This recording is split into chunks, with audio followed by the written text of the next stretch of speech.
오늘 우리에게 주신 하나님의 말씀은 신약 성경 고린도 후서 5장 15절 말씀입니다. 그가 모든 사람을 대신하여 죽으심은 살아있는 자들로 하여금 다시는 그들 자신을 위하여 살지 않고 오직 그들을 대신하여 죽었다가 다시 살아나신 이를 위하여 살게 하려 함이라. 아멘. 고린도후서 5장 15절 말씀을 가지고 자신을 위해 살지 않는 사람들, 자신을 위해 살지 않는 사람들이라는 제목으로 하나님의 말씀을 함께 상고합니다. 우리는 삶의 일상에서 매일 매순간 자기를 부인하는 일이 필요해요. 쉽지 않거든요. 사람을 만나고 돌아서서 내가 괜한 말 했다, 내가 괜한 행동했다 후회하는 대부분의 이유가 매 순간 자기를 부정하고 자기를 부인하고 주의 은혜에 기대어 사는 이 일에 실패했기 때문이죠. 누구나 그 대상은 다르지만 받아들이기 힘든 사람이 있어요. 예수 믿는다고 해서 자유롭질 못해요. 그래서 때로는 괴리감에 빠지기도 하고 죄책감에, 자기 정죄감에 빠지기도 합니다. 대상은 다 다르겠죠. 내가 받아들이기 어려운 사람, 이 사람을 내가 어떻게 해야 되나? 누구나 그런 사람 한둘, 아니 그 이상 가지고 있기 마련입니다. 자연스러운 일입니다.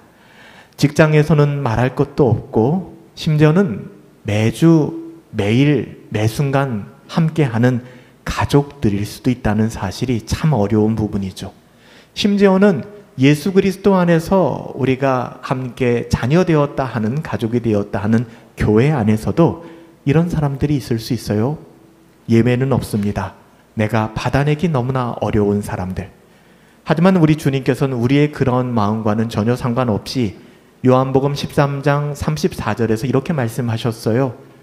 내가 너희를 사랑한 것 같이. 그냥 다른 건 묻지 않으시는 거예요. 내가 너희를 사랑하지 않았니? 내가 너희를 사랑한 것 같이 너희도 서로 사랑하라.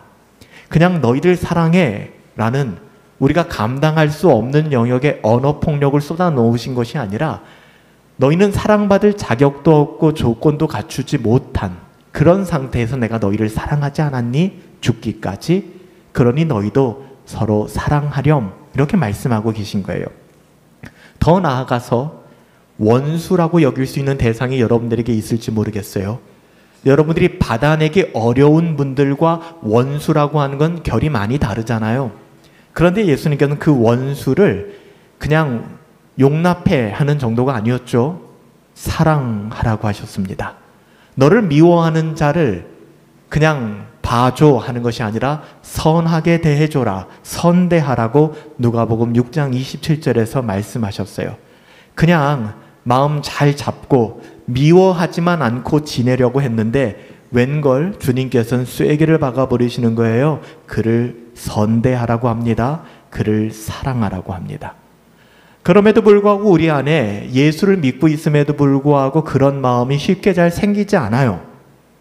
이건 나만의 문제가 아니라 우리 모두의 문제 아니겠습니까? 그래서 여기서 필요한 게 무엇이냐? 자기를 부인하는 것입니다. 내가 살아있는 한 이게 쉽지 않아요. 녹록지 않아요. 그래서 예수님이 말씀하신 거예요. 자기를 부인하라는 것입니다. 이런 겁니다. 자기를 부인하는 게 어려운 게 아니에요. 주님 뜻은 항상 옳습니다. 저는 늘 틀릴 수밖에 없습니다. 그런데 제게 순종할 힘이 없사오니 제게 은혜를 주셔서 자꾸 똥꼬집 부리지 않게 하시고 주님의 그 존귀한 말씀에 순종할 수 있게 하옵소서. 이게 여러분들 우리가 할 수 있는 노력인 것입니다. 제게 은혜를 주세요. 은혜 없이면 저는 순종할 수가 없어요. 그리고 말씀하신 대로 제가 순종하겠습니다. 제가 사랑하겠습니다. 제가 선대하겠습니다. 여기에는 다른 이유가 없는 거예요.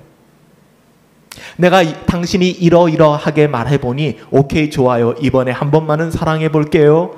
당신이 이런 조건들을 얘기하니 내가 한 걸음 물러서서 내가 한번 선대해 보겠습니다. 아직 먼 거예요. 주님은 그렇게 말씀하지 않아요.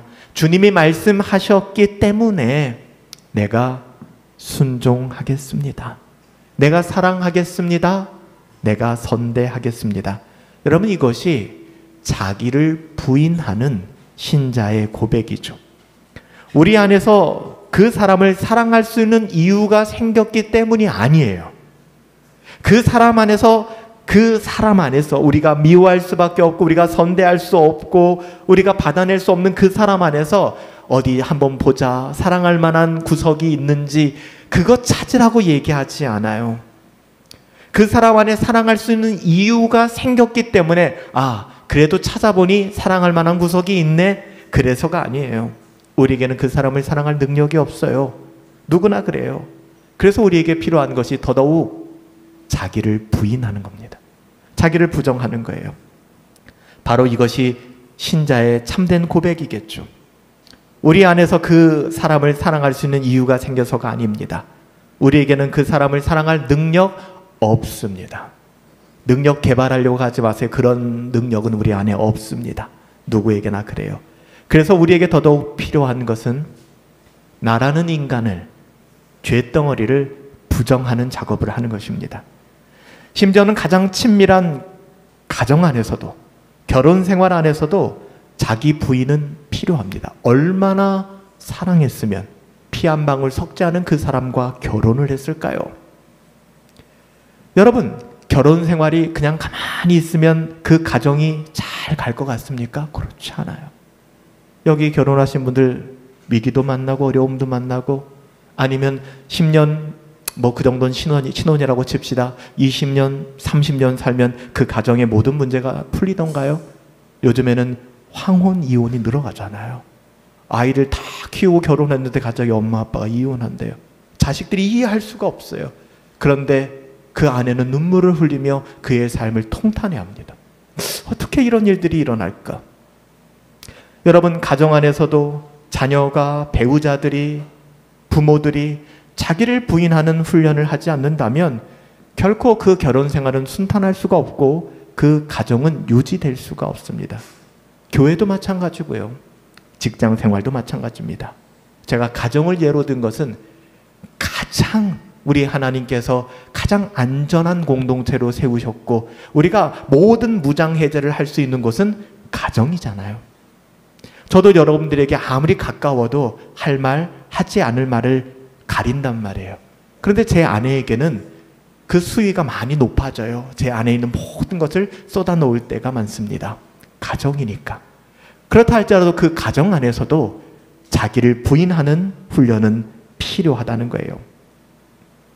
결혼 생활이 길어질수록, 그리고 그 관계가 익숙해질수록, 편안해질수록 더욱 어려워지는 것은 아내가 남편을 존중하고 섬기는 일입니다. 이 자연스러운 일이 너무 힘들어지는 거예요. 남편들이 아내를 한결같이 사랑해야 한다는 그 너무나도 지극히 자연스러운 일이 어려워지기 시작하는 거예요. 주님께서 교회를 위하여 자기 몸을 주신 것처럼 아내를 사랑하라고 한 말씀이, 여러분, 남편들이요, 이게 자연적으로 생긴다고 생각하십니까? 큰 착각입니다. 엘리 제사장의 그 아들들이 그랬던 것처럼, 고린도 교회가 그랬던 것처럼, 우리는 육신의 정욕에 마음을 빼앗기고 우리 육신을 더럽히기에 최적화되어 있는 존재들이에요. 힘쓰지 않으면 애쓰지 않으면, 그 힘씀과 애씀이 뭐냐? 자기를 부인하는 것입니다. 아내를 사랑하라는 말씀이 저절로 된다고 생각하신다면은 철이 안 든 것이죠. 부부간에도 이기적인 욕구가 발동하고 이기적으로 행동할 때가 얼마나 많은가요? 여러분들의 배우자를 생각해 보면은 여러분들 다 그렇지 않겠어요? 그런 말씀은 하지 마세요, 서로. 그럼에도 불구하고 참 이기적이야 저 사람, 이런 생각 들 때 많잖아요. 저도 그런 이야기를 들을 때가 있어요. 제 아내에게 당신 참 이기적이야. 여러분, 다를까요? 누구나 마찬가지입니다. 주님의 말씀을 이루어가기 위해서는 그래서 그 누구든 상관없어요. 철저한 자기 부인이 필요하다는 것입니다. 일상 속에서도 자기를 부인하고 하나님의 뜻을 구하는 태도가 없다면 우리는 어떻게 살아갈까요? 나중심적인 삶을 살아갑니다. 유아 독존. 모든 게 내가 길이에요. 그래서 우리가 하물며 사자성어가 아닌데도 사자성어보다 더 많이 쓰이는 내로남불. 내가 하면 로맨스고 네가 하면 불륜이에요. 얼마나 많이 봅니까? 이런 모습들을. 이와 비슷한 사자성어는 아전인수죠. 내 눈에다 내 밭에다 물을 대면서 모든 거 다 끌어다 자기에게 유익한 대로 해석하면서 마치 자기는 공정과 상식을 누리고 있는 것처럼 나는 썩 괜찮은 사람인 것처럼 살아갈 때가 너무 많다는 것이죠. 자기를 전혀 부인하지 않는 거예요. 이기적인 삶입니다. 너무 이기적이에요. 자기만 알아요. 남이 하는 것 못 봐요. 그런데 자기는 그런 일을 아무 문제 없다고 이야기해요. 그 우리들의 이야기 아닙니까? 여러분, 이건 신자의 삶이 아니죠. 그런 삶을 통해서 하나님의 이름이 높임을 받을까요? 오히려 저러니 교회 안 나가 내가, 이런 얘기를 듣지 않을까요? 불신자들이 교회를 다니는 사람들을 보고, 많은 불신자들을 만나보다 보면은 왜 그분들이 교회를 안 나가는지 아세요? 장로한테 사기당하고 중소기업에서 너무나도 갑질당하면서 어렵게 살았는데 그 회사 사장이 독실한 기독교인이고 뭐 이런 거 아니겠어요? 난 도저히 교회는 못 나가겠다. 자기를 부인하지 않는 사람들, 유아 독점적인 인생을 살아가고 자신의 권력을 남용하고 갑질하며 자기의 정당성을 주장하는 사람들 누가 좋아하겠습니까? 하나님을 영화롭게 할 수 있을까요? 천만의 말씀이에요. 사도 바울은 오늘 고린도후서 5장 15절 말씀을 통하여, 우리가 오늘 고린도전서 읽었죠? 그 부패하고 더럽고 타락한 교회, 근데 겉모습은 너무나도 멋진 교회, 메가처치였던 교회, 주님의 죽으심은 구원받은 자들이 다시는 자기 자신을 위하여 살지 않고 자기를 대신하여 죽었다가 다시 살아나신 주님을 위하여 살게 하려 하심이라. 이 고린도 교회의 사람들아, 바울이 외치는 거예요.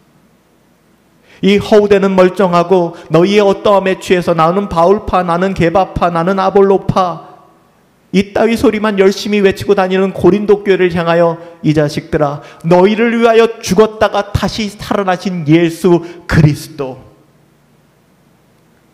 그분과 연합한 삶을 살아가야 되지 않겠니? 라고 열변을 토하는 것이 고린도후서, 고린도전서의 말씀이에요. 이 말씀에 의하면 그리스도인이 자기중심적인 삶을 살아가는 것은 자신이 받은 은혜를 부정하는 일입니다. 우리가 물된 동산같이 풍요로운 삶을 살아간다면 어떤 이유로 풍요함을 누려야 합니까? 하나님의 은혜잖아요. 하나님의 자녀라고 하는 사람들이 나 중심적인 삶을 살아간다는 것은 그 사람 안에 은혜가 없다는 것입니다. 은혜를 발견할 수 없다는 거예요.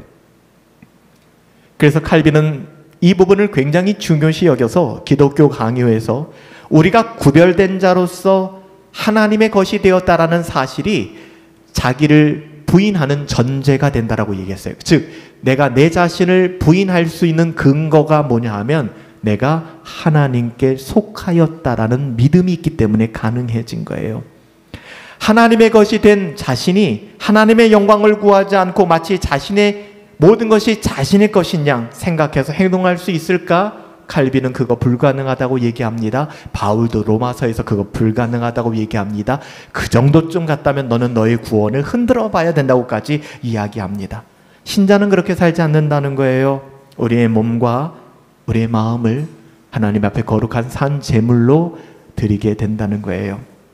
또한 신자는 하나님 아버지께서 자기의 모든 필요를 채워주신다라는 것을 신뢰하는 사람들입니다. 이거 지식으로 아시는 분들 너무 많아요. 우리들은 다 알고 있죠. 그렇지만 여기 계신 성도님들 여쭤보고 싶어요. 하나님께서 여러분의 모든 필요를 알고 계시고 그 누구보다도 더 잘 알고 계시고 여러분의 필요를 가장 선하게 채워주실 것을 믿으십니까? 마음에 두려워하지 마세요.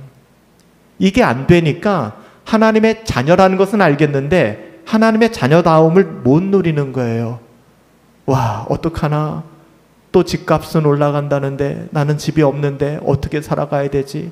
아, 우리 자식들은 어떻게 커갈까? 나의 노후는 어떻게 될까? 내 직장 생활은 어떻게 될까? 물론 우리는 최선을 다하여 우리의 삶에 열심을 내고 살아가야 합니다. 하지만 궁극적으로 우리가 해결할 수 없는 영역들이 있잖아요. 그쵸? 그때 터진 웅덩이 파지 말라고 말씀드렸죠? 우리만의 횃불 밝히지 말라고 말씀드렸잖아요. 하나님을 신뢰하세요. 아, 하나님이 그 누구보다도 나를 잘 알고 계시고 나의 자녀들을 잘 알고 계시고 우리 가정을 잘 알고 계시고 가장 선하게 나의 방식대로가 아닌 하나님의 뜻대로 하나님의 뜻을 이루어 가시겠구나. 여러분, 이런 믿음이 있는 사람들은 터진 웅덩이를 파지 않는다고요. 자기 횃불을 들지 않는다고요. 이게 뭐예요? 이것이 자기를 부인한다는 뜻이에요. 자기를 부인하지 않으니까 터진 웅덩이를 파는 거잖아요. 자기를 부인하지 않으니까 어둠을 밝히기 위하여 횃불을 밝히는데 하나님 사랑하시니까 그따위 횃불로는 밝힐 수도 없는 칠흑 같은 어둠을 주시는 거예요. 우리가 미워서가 아니라 우리를 사랑하시니까. 여기서 우리가 생각해 볼 게 있어요. 과연 구원받았다라고 하는 사실, 저와 여러분들이 끝없는 죄인인데 하나님의 자녀가 되었다는 그 사실이 우리에게 어떤 의미가 있는가? 다른 것 말고 여러분 교회를 왜 다니세요? 내가 구원받았다라는 그 사실 하나만으로도 나의 모든 불평과 불만을 상쇄시킬 만큼 강력한 은혜가 있습니까? 없다면 그 구원의 즐거움을 다시 회복하셔야 합니다. 나에게 주신 그 구원이 나에게는 어떤 사건인가?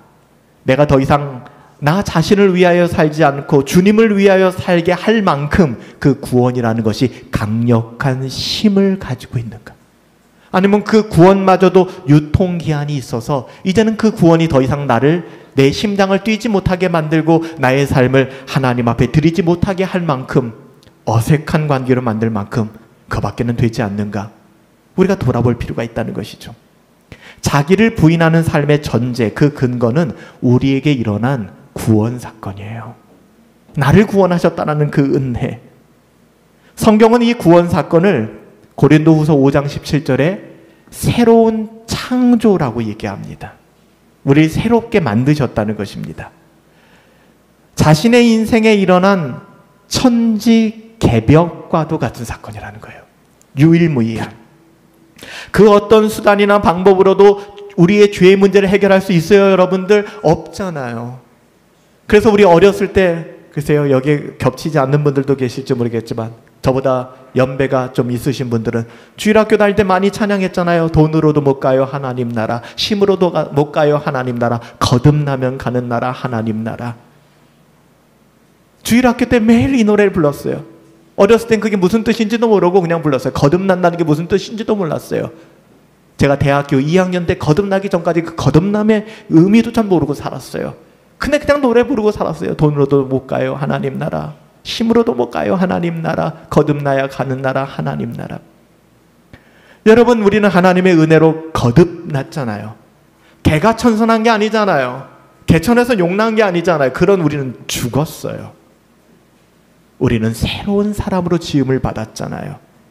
여러분, 이 구원의 사건을 아는 분들이라 그러면 더 이상 자기 자신을 위하여 이 땅을 살지 않게 됩니다. 우리를 대신하여 죽으시고 다시 부활하신 주님을 위하여 살아가게 되죠. 이게 의무처럼 여겨지거나 이게 숙제처럼 여겨지는 것이 아니라 그렇게 살고 싶어지는 거예요. 그렇게 살고 싶어지는 거예요. 우리는 연약해서 구원의 영광스러움을 잘 모르죠. 연약하니까 잘 느끼지 못할 때도 있어요. 하지만 우리에게, 저와 여러분들에게 참된 믿음이라는 것이 있다면, 하나님을 기쁘시게 하는 삶을 살도록 하나님께서는 조금 여리지만, 시간의 차이는 있을 수 있겠지만 우리 안에 거룩한 욕구를 주실 거예요. desire, 간구함, 갈망을 주실 겁니다. 이걸 조나단 에드워즈는 holy affections, 신앙 감정이라고 얘기한 거예요. 우리 안에 선명하게 드러나진 않지만 빛 가운데로 갖고 싶고, 희생과 포기와 가난과 고난을 감수하더라도 나 자신만을 위해서 사는 것이 아니라 더불어 나누어주고 싶고. 제가 어떤 사람들이 이야기하는 걸 들었는데, 유튜브 채널이에요. 유튜브 채널에서 이제 지나다니는 사람들에게 어떤 일을 하고 사십니까? 이제 뭐 재산을 얼마나 모으셨나요? 뭐 이런 걸 물어보는데, 이분 좀 독특하게 나이가 지긋이 든 한 7순 넘은 분들에게 인터뷰를 하더라고요. 탑골공원 가서 인터뷰를 할 때는 진짜 너무 보기가 힘들었어요. 너무 비참한 사람들은 살고 계시니까. 연금 30만 원, 50만 원 가지고서 먹을 것이 없어서 교회에서 나누어주는 국밥을 먹으려고 줄을 서고, 이렇게 또 요즘에는 그곳에서 바둑이나 장기도 못 두게 해가지고서 모이지도 못하더라고요. 참 힘든 삶을 살더라고요. 근데 이번에는 강남에 있는 도산공원에 가서 인터뷰를 하기 시작했어요. 연금이 얼마인가요? 했더니 많이 받으시는 분은 450만 원을 받더라고요. 뭘 하면 그렇게 연금을 받을 수 있는지 모르겠어요. 어떤 분들은 연금이 한 120만 원밖에 안 된대요. 120만 원 연금? 뭐 우리나라에서 그게 상식의 범주 안에 있는 것이죠. 근데 120만 원 정도 연금을 받는데 선생님은 그러면은 80 이후에 70, 나이가 70은 넘었더라고요. 두 분이 생활하는데 어느 정도 쓰십니까? 그랬더니 한 400은 듭니다. 뭐에 그렇게 많이 쓰시나요? 뭐 여가, 레저, 뭐 이런 것들을 하는데 돈을 씁니다. 어디 살고 계신가요? 압구정동 현대아파트에 살고 있습니다. 자산은 그럼 한 20억은, 30억도 넘죠. 그렇게 사시더라고요. 그런데 제 눈에 들어온 한 분이 계세요. 그분 인터뷰를 하는데 굉장히 잘 사셨대요. 1년에 연매출 50억을 넘는 중소기업을 하셨대요. 그러니까 인터뷰하는 사람이 굉장히 이제 좀 흥분되잖아요. 인터뷰를 할 때. 그래서 물어봤어요. 혹시 그러면 선생님은 지금 자산이 얼마나 됩니까? 좀 유튜브 떡상 이런 걸 말했던 것 같아요. 물어보니까 이분이 모아놓은 돈이 저는 별로 없어요 라고 얘기하는 거예요. 아니 연매출 50억이었다면서요? 라고. 네 맞아요. 근데 어떻게 모아둔 게 없죠? 그랬더니 이분이 혹시 투자를 잘못하셨나요? 네, 그렇지 않아요. 근데 그런 얘기를 하는 거예요. 설교 시간이니까 그 단체를 얘기하지 않겠지만 제가 A라는 그런 비영리 단체를 섬기고 있습니다. 제가 거기 대표예요. 저도 아는 단체거든요. 그러시거든요. 그러시군요. 그런데 제가 그 단체를 지금 30년째 이어오고 있는데 후원자들도 많지 않고 근데 분명한 명분이 있는 단체이기 때문에 이 단체를 유지하기 위해서 저는 전 재산을 여기에 다 부었습니다. 누군가는 그렇게 얘기할지 모르겠어요. 왜 이렇게 바보처럼 살았어? 근데 그 사람이 신자인지 불신자인지 저는 알지 못하겠으나 수많은 인터뷰하는 내용들을 보면서 저는 7순 8순이 된 어르신들이 언제 갈지 모르는 생활 속에서 나는 월 400을 쓰고 있어. 나는 압구정동 현대아파트에서 살고 있어. 그거 별로 부럽지 않았어요. 그리고 거기에 대해서 제 감흥도 별로 없었어요. 근데 그 어르신이 그 이야기를 하는 자기의 전 재산을 나는 의미 있고 가치 있다 생각하는 곳에 묻고 여기까지 왔습니다. 적어도 인생의 마지막 지점에 있어서 저 사람은 후회하지 않겠다. 저 사람은 정말 가치 있는 삶을 살았구나. 저는 그런 생각이 들었어요. 여러분, 신자라고 하는 사람들은 이 세상에 썩어질 그 어떠함을 모으며 그 안에서 우리를 증명하며 노후를 준비해야 하겠지만 그것이 내 인생의 전부인 것처럼 살아간다 그러면 우리는 너무나 불행한 사람들 아니겠습니까? 우리의 시간을 어디다 써야 할까요? 우리의 물질을 어디다 써야 할까요?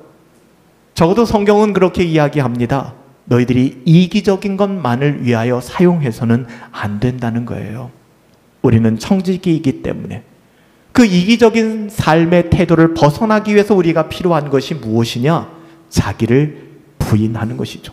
청지기 자체가 자기 부인 아닙니까? 나의 가진 것은 내 것이 아닙니다. 나의 시간도 내 것이 아닙니다. 나의 자녀도 내 것이 아닙니다. 그러기에 우리가 거듭난 참된 신자라면 자기를 부인해야 한다는 것은 선택사항일 수 없겠죠. 그럼에도 불구하고 구원의 은혜를 받았다고 해서 자기를 부인하는 태도가 자연스럽게 우리 가운데 생겨지는 것은 아닙니다. 사도 바울은 갈라디아서 5장에서 신자의 내면에는 육체의 욕구와 성령의 소욕이 끊임없이 싸운다라고 얘기합니다. 너무 힘든 거죠. 그냥 내가 예수님을 믿지 않는다 그러면 세상의 가치를 따라 아무 생각 없이 살아갈 텐데 예수님을 믿었기 때문에 내 안에 또 다른 감정이 자꾸만 생겨나는 거예요. 내가 어떻게 알 수 없는 감정들. 갈라디아서 5장 17절 읽어드릴게요. 육체의 소욕은 성령을 거스르고 성령은 육체를 거스리나니 이 둘이 서로 대적하므로 너희가 원하는 것을 하지 못하게 하려 함이라. 우리는 하나님의 자녀들이기 때문에 이기적으로 살 수가 없어요. 내 배만 불리고 살 수가 없어요. 절대 마음의 평안이 없거든요. 그렇게 살지 못하도록 우리의 마음을 불편하게 하신다. 누가? 성령 하나님이. 그러므로 신자가 육체의 욕심을 이루지 않으려면 끝없이 자기를 부인하는 이 애씀이 필요하다는 거예요. 왜요? 우린 연약하니까. 우린 육신의 소욕 가운데 살아가고 있으니까. 그래서 갈라디아서 5장 24절에 그리스도 예수의 사람들은, 저와 여러분들이죠.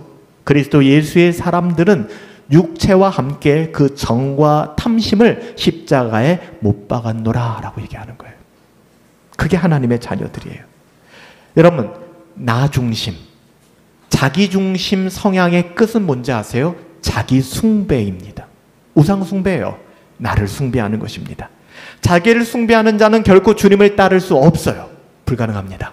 그래서 예수님이 말씀하신 거예요. 나를 따라오려거든 자기를 부인하고 자기 십자가를 지고 따라올 것이라. 자기를 숭배하는데 어떻게 예수님을 숭배하고 예배할 수 있겠어요? 나를 예배하는데. 그래서 우리가 회심했다, 우리가 돌이켰다 할 때 첫 번째 나타나는 현상은 자기 부인이에요. 회심할 때 사람은 자기의 이성과 능력, 자신에 대한 믿음을 진정한 의미에서 처음으로 부정하게 됩니다. 나는 아무것도 아닙니다. 하나님 앞에서 처음으로 하게 된 고백. 자기 부인은 사실 내가 아무것도 아님을 알고 인정하는 것, 나의 실패를 인정하는 것이기 때문에 굉장히 내 속사람이 아닌 육신의 어떠한 불편해할 수 있습니다. 하지만 나는 거듭났기 때문에, 사도 바울은 그렇게 얘기했죠. 이 모든 것을 배설물로 여긴다. 제가 마치 LP판을 깨버렸던 것처럼, 책을 태워버렸던 것, 오시오 라즈니시의 책들을 다 태워버렸던 것처럼, 이 책은 절대로 누가 주워서 읽으면 안 돼. 그럼 사도 바울이 얘기하는 거예요. 나의 모든 것을 배설물로 여긴다. 로마의 시민권도, 지금도 사람들은 로마의 시민권 때문에 줄 서고 있는데, 로마의 시민권도, 가말레알 문화에서 공부했던 모든 지식도 나는 배설물같이 여긴다. 나는 예수밖에 없다. 여러분, 이것이 철저한 자기 부인의 삶이에요. 이런 자기 부인이 신자의 삶에서 어떤 일을 하겠습니까? 겸손하게 만들죠.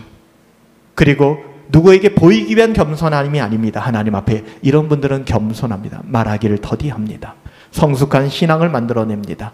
자기 부인은 우리를 피상적 신앙 안에 머물게 하지 않습니다. 자기 부인이 없는 신앙은 아무리 신학적 지식이 많을지라도, 굉장히 신앙이 좋은 것처럼 보일지 몰라도 자기 부인을 통과하지 않고서는 참된 신앙으로 나가지 못합니다.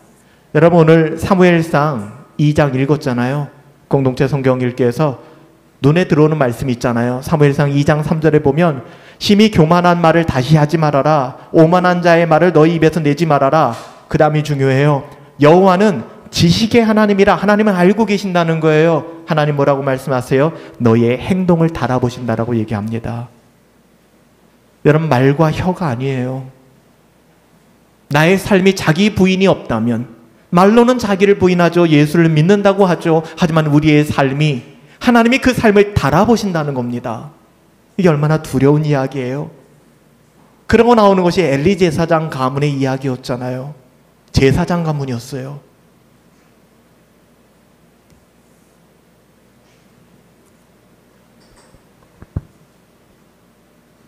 심지어는 며느리가 아이를 낳는데, 손주가 태어나는데, 시아버지가 제사장이었는데 의자에 앉아있다가 아들들이 전쟁에서 죽었다는 소리를 듣고 놀라 쓰러져서 목이 부러져 죽었어요. 뒤에 나오는 사건이잖아요. 여러분, 제사장 가문인데 맨날 술 취하고, 그 제사장이라는 아들들은 간음하고 도적질하고, 그러면서도 무섭지도 않은지 전쟁에서 지니까 우리가 나가서 한번 해보겠다. 하나님의 용사들이여, 법궤 들고 나갔다. 법궤 빼앗기고 다 목 날라가고, 그 순간 손자가 태어나는 거예요. 아이가 태어나는 거예요. 그러니까 며느리가 통곡하면서 이가봇, 그 아이의 이름은 하나님의 임재하심이 떠나갔다. 정말 비참하지 않습니까? 경건의 모양만 있지만 능력을 부정하는 자기 부인이 없는 삶의 마지막 종착역은 엘리의 가문들과 다를 것 없어요. 얼마나 한나를 모욕했습니까? 너 술 취했구나. 그만 좀 해. 이 여자야. 가서 이제 조용히 좀 기도해. 근데 한나는 하나님 앞에 부르짖잖아요. 영적 분별력이 없으니 한나의 마음을 알 리가 없었던 엘리 제사장. 여러분, 오늘 본문이 말하는 자기 부인이 안 되는 삶의 모습을 철저히 보여주는 거예요. 외형적으로만 기도하는 것이죠. 마태복음 16장 24절에서 주님은 자기를 부인하고 자기 십자가를 지고 따라오라고 말씀하셨습니다. 이 말씀 외우시잖아요. 마태복음 16장 24절. 자기 부인과 십자가의 짐은 분리될 수가 없는 것입니다. 예수님 당시의 십자가를 지라고 했죠. 십자가는 사치품이 아닙니다. 액세서리가 아닙니다. 누누이 말씀드리지만 십자가는 얼마 사용되지도 않았습니다. 너무 끔찍해서. 십자가는 인간이 고안해낸 최고로 잔인한, 여러분, 목을 잘라버리는 이 단두대도 십자가만 하지 않았습니다. 단두대를 개발한 사람은 단두대에서 처형당했죠. 단두대는 고통 없이 사람을 죽일 수 있습니다. 십자가는 그렇지 않아요. 이런 형벌이 없습니다. 근데 주님께서 뭐라고 얘기합니다. 그 십자가를 지라는 거예요. 2000년이 지난 지금은 십자가의 의미가 굉장히 희석되어져 있어요. 십자가가 뭔지를 몰라요. 근데 이 당시 사람들은 십자가가 뭔지 너무나도 잘 알고 있었어요. 예수님 말씀하시는 거예요. 심지어는 예수를 믿는다는 이유로 사람들이 십자가에 처형당하기도 했었어요. 십자가를 지고 나를 따르라. 어마무시한 이야기죠. 이거는 자기를 부인하고 내가 죽는 것 외에는 다른 의미가 없는 것입니다. 그래서 사도 바울은 고린도전서 15장에서 뭐라고 얘기한 줄 아세요? 나는 날마다 죽노라 라고 얘기했어요. 이것이 자기를 부인하는 매일의 과정인 거예요. 누가 죽음을 좋아하겠습니까? 내 바울은 믿음의 고백을 그렇게 하고 있는 것이죠. 우리 안에서 두 의지가 있죠. 지금도 마찬가지인 거예요. 선한 의지가 있는가 하면 자꾸 우리를 세상적 가치로 몰고 가는 우리의 연약함과 같은 것들 있습니다. 우리 안에 두 의지, 두 욕구가 부딪힐 때가 허다하죠? 둘 중에 하나는 죽어야 됩니다. 둘 중에 하나가 사그라드는 게 아니라 둘 중에 하나가 죽어야 됩니다. 죽지 않으면 신자의 삶은 어려워질 수밖에 없어요. 그때마다 신자는 육체의 소욕을 죽여야 됩니다. 그래서 사도 바울은 날마다 내가 죽노라. 시제가 진행형인 거예요. 완료형이 아니라. 내가 다 죽었고 끝났노라가 아니라 내가 매일마다 day by day, 매일마다 매 순간마다 죽노라. 여러분, 사실 이 죽음은 살기 위한 죽음이죠. 죽어야 다시 사는, 우리가 찬양에서도 고백하잖아요. 죽어야 다시 사는 그 비밀. 한 알의 밀알이 땅에 썩어져 죽어야 그 생명이 다시 자라지 않습니까? 하나님께서는 강제로 우리의 의지와 반하게 십자가를 지우지 않습니다. 다시 잘 들으세요. 우리가 주제 파악하지 못할 때는 오케이 알았어. 하나님, 주님 알았어요. 내 십자가 져드릴게. 이런 정말 주님을 모독하는 말씀을 하지 마세요.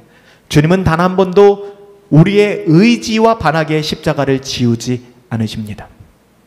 십자가를 지라고 하셨지 내가 십자가를 지울게 라고 말씀하지 않으셨어요. 하나님을 사랑하는 자들이 하나님을 찾아왔을 때 하나님께서는 우리에게 십자가를 말씀하셨지 하나의 조건처럼 너희는 십자가를 져야 돼. 자기를 부인해야 돼. 그래야지 너희는 내 자녀가 될 거야. 그 의미가 아니에요. 물론 우리가 듣기에는 아무든지 나를 따라오려거든 자기를 부인하고 자기 십자가를 지고 따를 것이다 라고 이야기했으니 이 조건을 만족시켜야 되겠구나가 아닙니다. 그건 성경의 아주 중요한 대마를 놓치는 거라고 말씀드렸어요. 하나님이 택하신 자들을 불러 그 말씀을 통하여 그를 부르시는 것이지 그의 어떠함. 그래서 여러분, 우리들 가운데 그런 마음조차도 없다 그러면 참 우리 마음이 강팍해져 있는 것이죠. 그리고 하나님의 은혜를 우리는 구해야 되는 거예요. 하나님 도와주세요. 제가 20대 청년 시절에 기도했던 것처럼 하나님, 난 잘 모르겠으나 나는 아닌 것 같고 나는 믿을 수 없는 존재이고 하나님이 계신 것 같긴 하니 하나님 구합니다. 나 좀 도와주세요. 거긴 무슨 종교적인 형식이 있는 것도 아니에요. 있는 그대로 하나님, 나 좀 살려주세요. 제가 왜 교회를 찾아갔느냐? 너무 힘드니까. 제가 모든 종교를 다 섭렵해보고 마지막에 힌두교, 그리고 그 그루들이 했던 이야기들과 설법집들을 독파하고 밑줄 그어가면서 마지막에 오쇼 라지니시가 쓴 요한복음 강해를 읽으면서 야, 교회에서 이런 얘기 안 하는데 참된 진리가 거기 있다. 끝까지 가보고 끝까지 가봤는데 결국에는 나를 구원할 수 없는, 결국 사해 찬미거든요. 사해 찬미. 죽음을 찬미하는 것이죠. 근데 죽지 못하는 제 자신의 그런 말도 안 되는 이율배반적인 모습을 보며 제가 어린 시절 어머니 아버지 손에 끌려갔던 주일학교, 그래서 주일학교 참 중요해요. 그거 생각하며 교회라도 한번 가보자. 거기서 무너진 거예요. 나의 자아가 깨진 거예요. 나는 아무것도 아니구나. 주님 도와주세요.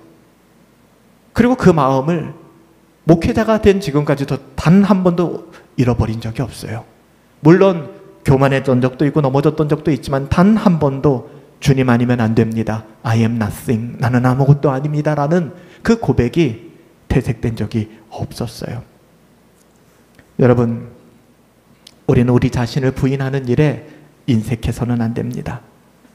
내 속 곧 내 육신에 선한 것이 거하지 아니하는 줄 아노니 원함은 내게 있으나 선을 행하는 능력이 없구나. 사도 바울도 똑같이 넘어졌어요. 똑같이 실패했지만 달랐던 것, 나는 매일 죽노라. 매일같이 살려고 자기 자신을 죽였던 거예요. 그래서 목사가 여러분들에게 권면하는 거예요. 매일의 경건 생활을 놓지 마세요. 여러분 멀어지면 여러분의 마음이 힘들어집니다. 떠나지 마세요. 말씀 붙잡으셔야 해요. 그래야 살아납니다. 라고 말씀드리는 이유가 거기에 있는 거예요. 날마다 그리스도의 십자가를 묵상하고 주님을 따라가세요. 이럴 때 어떤 일이 일어나는가? 그냥 미지근한 마음만 이어지는 것이 아니라 여러분 이렇게 자기를 부인하게 되면 하나님이 우리에게 은사, 은혜의 선물을 주십니다. 영적인 기쁨이 생겨요. 웬걸 내 자신이 죽었는데 내 안에 나도 모르는, 내가 승인한 적도 없는 기쁨이 생기는 그런 적 있으시죠?